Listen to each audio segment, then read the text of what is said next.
車司機都因為貪方便，明知道貨櫃超重都唔理，直接影響行車安全。李家聰報導。貨櫃碼頭一帶嘅停車場都有呢啲大型嘅量重器，專俾貨櫃車磅重。但貨櫃車司機工會話，磅重係攞資料嚟報關，好多司機都唔理係咪超載。如果超重，一般嚟講呢，少少呢，佢都會繼續運作，因為根本上個貨櫃呢，佢唔能夠拆出嚟嘅。因為你由碼頭去到貨主嘅地方呢，係有個我哋叫封條嘅絲路鎖住嗰個貨櫃，就唔能夠輕易拆出嚟。咁嘅話呢，你又冇辦法去即係將佢嘅減輕啊。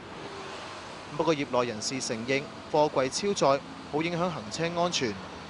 嗰個貨物喺個箱裏邊係比較重嘅，冧得又比較高嘅，即係重心咧係喺上邊啦。嗰個迫力壓夾硬鎖停個拖架咧，個貨物就裏邊就喐。有時會向左擺，有時向右擺。通常一轉彎嗰啲情況之下咧，更加容易就反車嘅。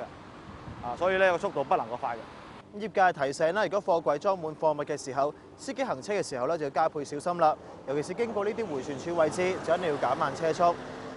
根據法例，車輛超重載貨，車主首次會被罰款5000蚊，再犯嘅話就會罰1萬蚊。有線電視記者李家聰報道。